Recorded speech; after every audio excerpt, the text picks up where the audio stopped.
बिस्मिल्लाहिर्रहमानिर्रहीम। अस्सलाम वालेकुम बच्चों, मेरा नाम मोहम्मद इकबाल है और मैं यूनिक ग्रुप ऑफ इंस्टीट्यूशन में इकनॉमिक्स पढ़ाता हूँ। उम्मीद है आप अल्लाह के ख़ास फजल व करम से बाखैरियत होंगे। इस दुआ के साथ कि अल्लाह ताला हम सब को अपनी अमान में रखे, हम पे अपना ख़ुसूसी करम फरमाए और हर तरह की आजमाइश, वबा, बीमारी, तकलीफ़ से हमारी हिफाजत फरमाए।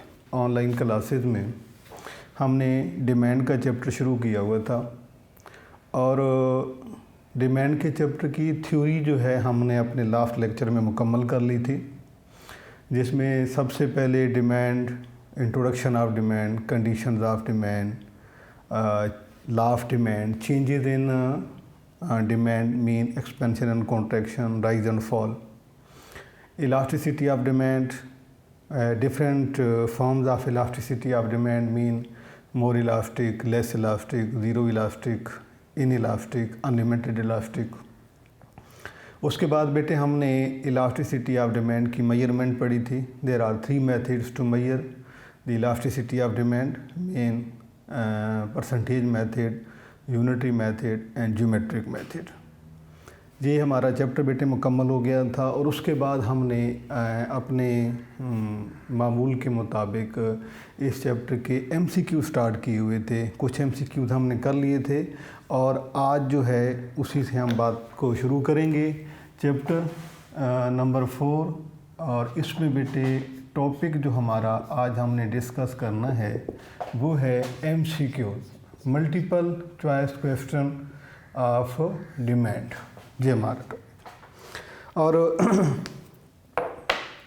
MCQs सॉल्व करने का मेथड आपको पहले मैंने बताया है। उसमें बेटे आपने सबसे पहले जो है वो क्वेश्चन पढ़ना है। क्वेश्चन पढ़ने के बाद उसको समझने की कोशिश करनी है कि उसमें आपसे कौन सा सवाल पूछा जा रहा है। उसके बाद आपने उसके ऑप्शन को देखना है कि जो ऑप्शन आपसे पूछे गए हैं वो कौन कौन से हैं, उनके मीनिंग्स क्या बनते हैं। उसके बाद आपने ये डिसाइड करना है कि उसका राइट वन ऑप्शन कौन सा हो सकता है। तो इसमें जो है पहला सवाल यानी कि जो हमने MCQs पढ़े थे उससे हम आगे बात करते हैं। MCQs 5 है बेटे के slope of demand curve is, slope of demand curve is. Question बेटे ये है कि ख़त्ते तलब का झुकाव कैसा होता है। ठीक है, तो इसको समझाने के लिए आप ज़रा एक सेकंड के लिए जहन में लाएं, याद करें कि डिमांड कर्व ये इस तरह की स्लोप का डिमांड कर्व होता है। इसका मतलब ये है कि जो curve left to right, up to down है, इसे हम कहते हैं नेगेटिव स्लोप। तो आंसर तो इसका, चूँकि इसके मुताबिक अगर आपसे शॉर्ट पूछते हैं कि what is the nature of slope of demand curve, तो उसका आंसर आप लिखेंगे कि slope demand curve has negative slope, इसकी का मनफी झुकाव होता है। अब हम बेटे सवाल पे बात करते हैं। सबसे पहला आंसर है इसमें वर्टिकल यानी ऐसे, हॉरिजेंटल उफ़की, मुस्बित पॉजिटिव, मुस्बित एंड नेगेटिव मीन मनफी। तो इसमें से बेटे अगर हम इस स्लोप को देखते हैं तो डिमांड कर्व जो है वो नेगेटिव स्लोप का होता है, यानी उसका झुकाव जो है जी इस तरह से है। तो इसका बेटे आंसर आपने जो है, सिर्फ मैं आपको आंसर लिख के दे रहा हूँ कि slope of demand curve is negative, ख़त्ते तलब का झुकाव मनफी होता है। क्या जी, ये बेटे आपका आंसर हो जाएगा। तो ऑप्शन हम चारों ही इसमें डिस्कस कर रहे हैं और इसके बाद जो है वो उसमें से जो राइट ऑप्शन है उसको हम इंतखाब करते हैं।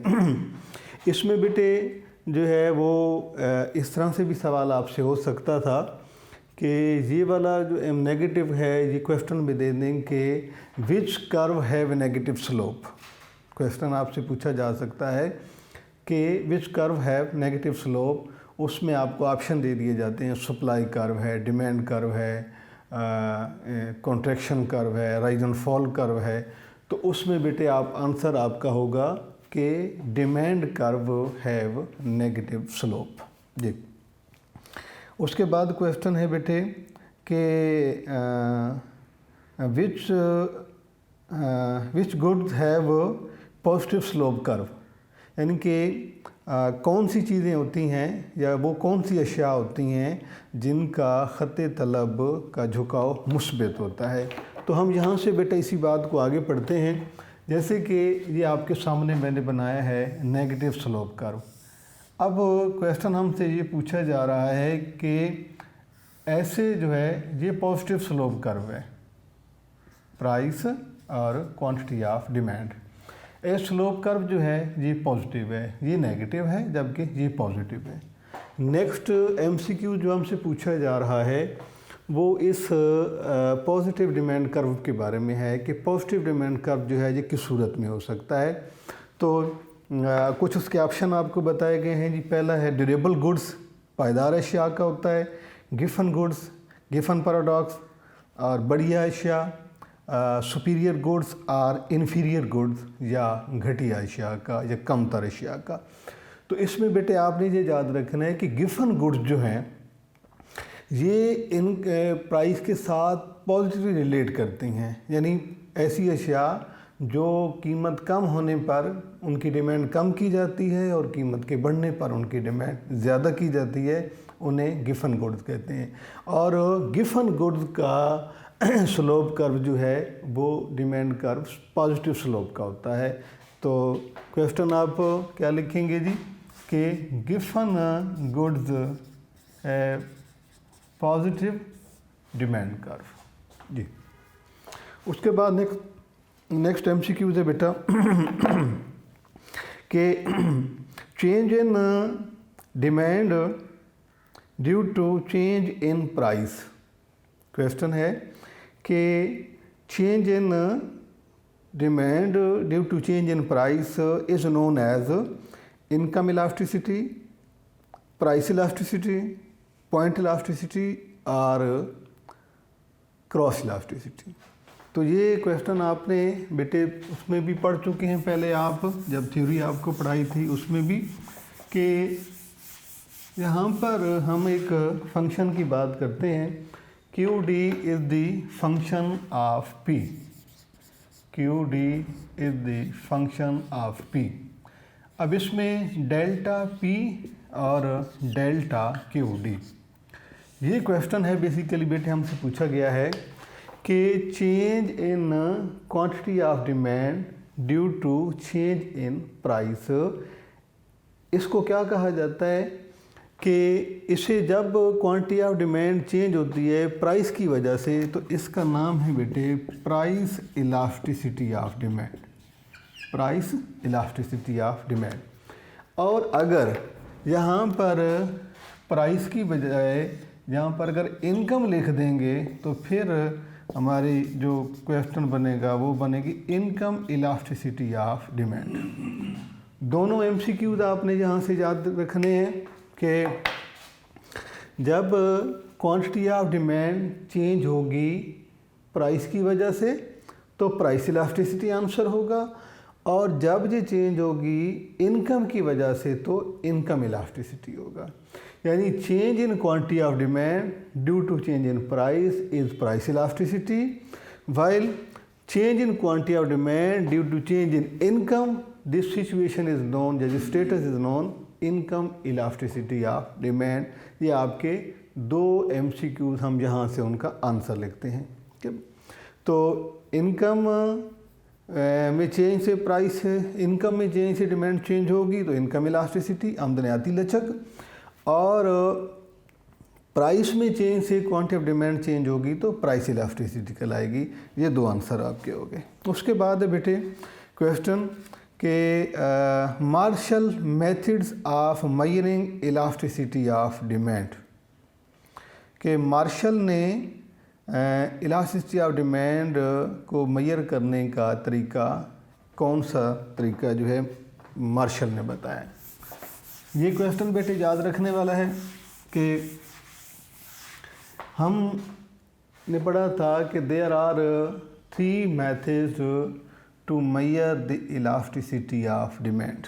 3 मेथड्स, उनमें उन 3 मेथड में से एक मेथड है यूनिटरी मेथड, जिसे हम इकाई का तरीका कहते हैं।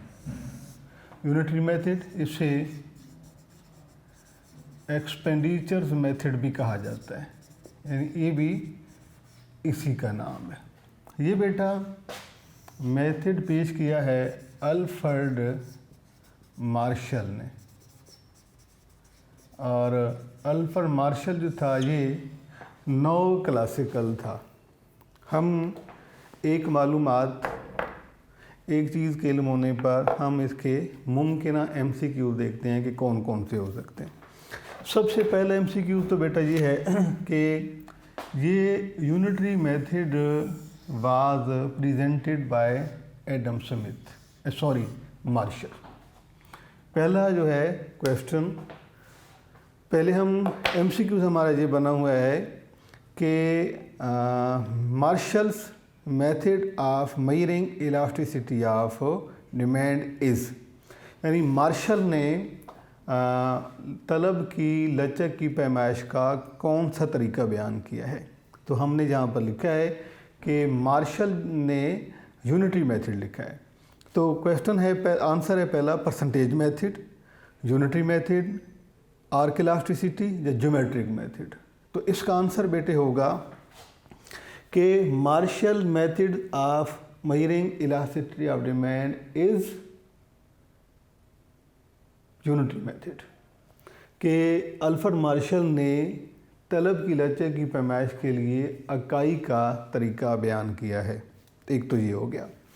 दूसरा जो है वो ये है कि यूँ क्वेश्चन आपसे हो सकता है कि unitary method of measuring elasticity of demand was presented bye, तो उसका आंसर आपका है मार्शल, यानी कि इसके साथ कोई 2 या 3 ऑप्शन और आपको दिए जा सकते हैं। सपोज करते हैं पिगो है, रॉबिन है, हिक्स है, एडम स्मिथ है, कोई भी आपको नाम दे सकते हैं। तो आंसर आपका होगा अल्फ्रेड मार्शल, यानी 2 MCQs हो गए। अगर ये क्वेश्चन में आ जाएगा कि Alfred martial method of measuring elasticity of demand, तो आंसर बेटे आपका होगा यूनिटरी मेथड। और यूनिटरी मेथड अगर क्वेश्चन में आ जाए तो फिर आपका आंसर होगा ज्योमेट्रिक मेथड, सॉरी फिर आपका आंसर होगा अल्फ्रेड मार्शल। उसके बाद जिस तरह से ये है कि यूनिटरी मेथड और एक्सपेंडिचर मेथड ये एक ही मेथड के 2 नाम हैं। तो इसमें बेटे आपसे क्वेश्चन हो सकता है कि unitary method is also called, unitary method is also called, उसमें ऑप्शन में कोई भी 3 मेथड देने के बाद आपको एक्सपेंडिचर मेथड भी दिया जाएगा। तो आज किसका आंसर होगा एक्सपेंडिचर मेथड, क्योंकि यूनिटरी मेथड और एक्सपेंडिचर मेथड जो हैं ये बेटा एक ही चीज़ के 2 नाम हैं, यानी यूनिटरी मेथड भी उसे ही कहा जाता है और एक्सपेंडिचर मेथड भी उसे कहा जाता है जी।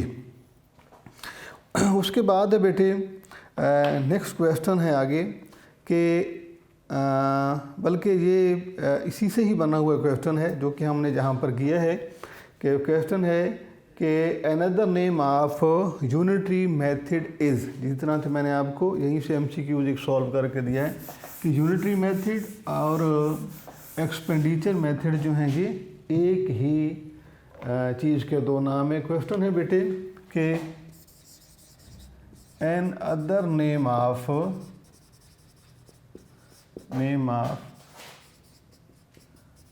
यूनिटरी मेथड इज़, कि यूनिटरी मेथड का इकाई के तरीके का दूसरा नाम है। इसी इकाई के तरीक़े को बेटा हम क्या कहते हैं एक्सपेंडिचर्स मेथड, यानी कुल खर्च का तरीका। तो ये इसका आंसर होगा, जिसमें आपको ऑप्शन दिए हुए हैं total utility method, total revenue method, total expenditure method और टोटल कॉस्ट मेथड। तो इसमें आंसर बेटा है आपका टोटल एक्सपेंडिचर्स मेथड, यानी कौमी तलब की लचक की पैमाइश का जो इकाई का तरीका है उसका दूसरा नाम है एक्सपेंडिचर मेथड, यानी कुल खर्च का तरीका। तो एक पॉइंट के हमने 3 MCQ देखे हैं कि यूनिटरी मेथड जो है अल्फ्रेड मार्शल ने पेश किया है। अगर यूनिटरी मेथड दे के पेश करने वाले का नाम पूछेंगे तो अल्फ्रेड मार्शल आ जाएगा। अल्फ्रेड मार्शल क्वेश्चन में लिख के आंसर पूछेंगे कि उन्होंने कौन सा मेथड पेश किया है तो यूनिटरी मेथड हो जाएगा। और यूनिटरी मेथड और एक्सपेंडिचर मेथड जो है ये एक ही सेंस के दो नाम हैं, इसलिए आपने जहाँ पर 3 MCQ याद रखने हैं जी।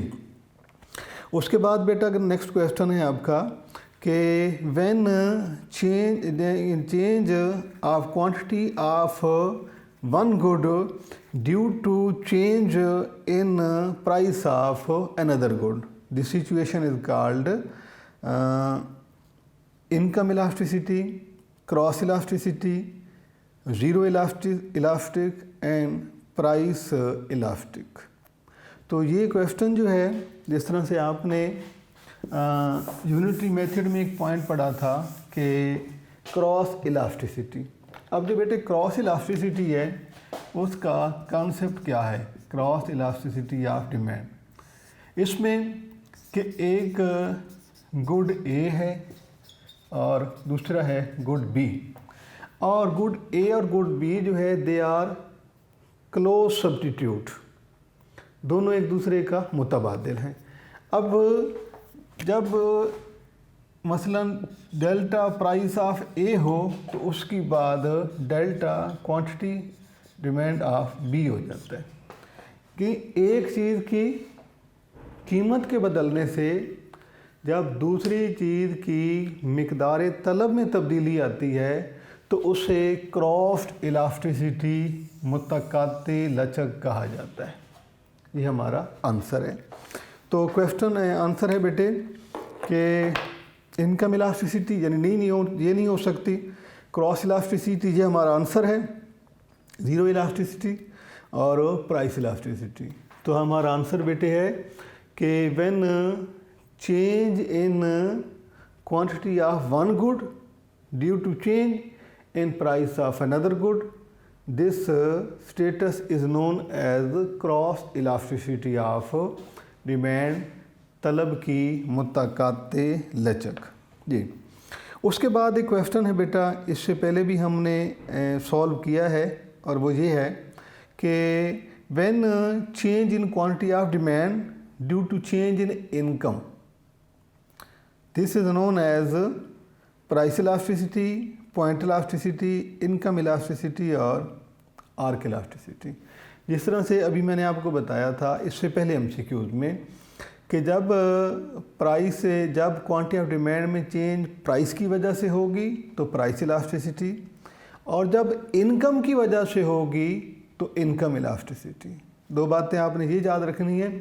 तीसरा ये कि जो प्राइस इलास्टिसिटी है वो इन्वर्स रिलेशन होता है, यानी कि प्राइस के बढ़ने से डिमांड कम और प्राइस के कम होने से डिमांड ज़्यादा हो जाती है। लेकिन जो इनकम इलास्टिसिटी है, when change in quantity of demand due to change in income, this is known as income elasticity of demand, and income elasticity of demand is direct proportion या इंक्रीजिंग फंक्शन आप इसे कह सकते हैं। Income के बढ़ने से डिमांड बढ़ जाती है और इनकम के कम होने से डिमांड कम हो जाती है। ये बेटा आपने दो बातें याद रखनी हैं, एक ये कि डिमांड में चेंज प्राइस से होगी तो प्राइस इलास्टिसिटी, डिमांड में चेंज इनकम से होगी तो income elasticity. Price elasticity decreasing function है, इन्वर्स रिलेशन होता है, जबकि इनकम इलास्टिसिटी पॉजिटिव रिलेशन होता है जी। उसके बाद बेटे क्वेश्चन है कि demand for necessities is, demand for necessities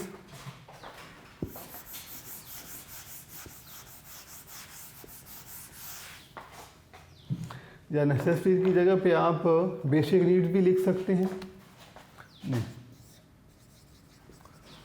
demand for basic needs is, इस बेसिक नीड्स की जगह पे बेटे लफ्ज़ नेसेसिटीज़ भी यूज़ होता है। नेसेसिटीज़ वो भी बुनियादी ज़रूरियात ज़िंदगी। तो के सवाल है कि demand for basic necessities is, यानी जो बुनियादी ज़रूरियात की तलब होती है उसकी नेचर क्या होती है। सबसे पहली बात तो यह है कि बेसिक नीड्स क्या होती हैं, जो आपने फर्स्ट चैप्टर में पढ़ा है। बेसिक नीड्स बेटे वो होती हैं जो लाइफ के लिए कंपलसरी हैं, इनके बगैर लाइफ का कोई कॉन्सेप्ट नहीं होता। यानी कि आप कह सकते हैं कि these are the sign of life, these are the basic requirements for life. तो ऐसी चीज़ें जिन पे हमारी लाइफ डिपेंड करती है, उनकी डिमांड क्या होती है, यानी कि उनका प्राइस के साथ क्या रिलेट होता है। बेटे ऐसी चीज़ें जिनको हमारे लिए बेसिक हैं, उनकी डिमांड प्राइस से ज़्यादा इफ़ेक्ट नहीं होती। मसलन एक चीज़ के लिए पे हमारी ज़िंदगी डिपेंड करती है और वो चीज़ जितनी भी महंगी हो जाए, हम उसकी डिमांड को अगर कम भी करेंगे तो को थोड़ा सा कम हो सकती है, ज़्यादा नहीं हो सकती। लिहाजा demand for basic needs is less elastic, यानी ये कम लचकदार होती है, इतनी ज़्यादा ये नहीं बदलती। तो आंसर है बेटे आपका कि demand for basic need is more elastic, less elastic, unlimited elastic और इन इलास्टिक। तो इसका आंसर है बेटे लेस इलास्टिक, यानी कम लचकदार। ज़रूरियात ज़िंदगी, जो बुनियादी ज़रूरियात ज़िंदगी हैं, उनकी तलब गैर कम लचकदार होती है जी। उसके बाद बेटे एक क्वेश्चन 2017 में भी MCQs पूछा गया एक कि low cost substitute goods demand is, या चीपर गुड्स डिमांड भी आप कह सकते हैं इसे, कि यहाँ पे तो हमने लिखी है ना कि डिमांड फॉर बेसिक नीड, तो हम यहाँ पे लिख देंगे हम कि demand for cheap goods, low cost goods, cheap good जो सस्ती, चीप गुड बल्कि चीप सब्स्टिट्यूट गुड्स, ये भी आपने साथ में लिखना है, सब्स्टिट्यूट गुड्स, कि जो सस्ती मुतबादिल वाली चीज़ें होती हैं, यानी जिनका मुतबादिल बड़ी आसानी से मिल जाता है, लो प्राइस पे मिल जाता है, उनकी डिमांड जो है, इसका आंसर है मेरे बच्चों मोर इलास्टिक। इलास्टिक यानी जिनका सब्स्टिट्यूट मिल सकता है, ईज़िली हो सकता है, लो कास्ट हो सकता है, चीप हो सकता है, उसकी डिमांड जो है वो मोर इलास्टिक होती है। उसके बाद बेटे क्वेश्चन है 2017 के पेपर में जो आया है कि movement with demand curve means.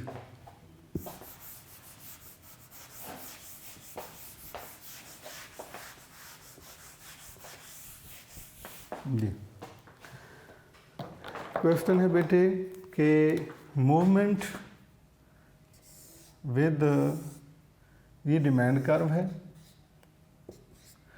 Question है कि movement with demand curve, movement mean expansion भी एंड कॉन्ट्रैक्शन भी, इसे मूवमेंट कहा जाता है।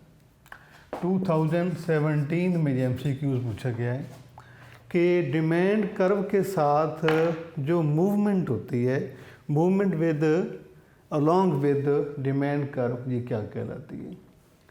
तो बेटे ये हम पहले पढ़ चुके हैं कि movement with demand curve, this is called expansion and contraction of demand. Expansion and contraction of demand, तलब का फैलना और सुकड़ना, ठीक है। और अगर शिफ्टिंग अब आपसे पूछ ली जाए कि शिफ्टिंग ऑफ डिमांड कर्व, तो then answer will be rise and fall. In this case movement along with demand curve is expansion and contraction of demand जी।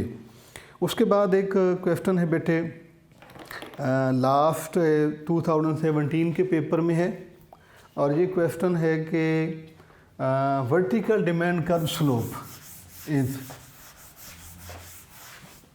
जी, एक डिमांड कर्व है, इसकी ये स्लोप है डी, इसे हम कहते हैं इन इलास्टिक। अगर ऐसे स्लोप होगी तो अनलिमिटेड इलास्टिक, एक इन इलास्टिक। इसका मतलब ये है कि ये प्राइस है, ये क्वांटिटी ऑफ डिमांड है, अगर प्राइस ज़्यादा हो जाए या कम हो जाए तो ये अपने इसी पॉइंट पे कायम रहती है, and there is no change in quantity of demand. This is called inelastic demand curve, inelastic demand curve. और इन इलास्टिक डिमांड कर्व जो है ये कहलाता है वर्टिकल डिमांड कर्व। ये 2017 ये सब क्वेश्चन जो है ये भी 2017 के पेपर में पूछा गया है। इससे पहले एमसीक्यू जो हमने सॉल्व किया है वो भी 2017 के पेपर में। तो बेटे हमने ये शॉर्ट एमसीक्यू का सेशन हमने मुकम्मल कर लिया है। डिमांड में हमने थ्योरी पढ़ी है, उसके बाद एमसीक्यूज़ मुकम्मल किए हैं। इंशाअल्लाह अगले लेक्चर में हम इसी चैप्टर के शॉर्ट को डिस्कस करेंगे। अल्लाह हाफिज़।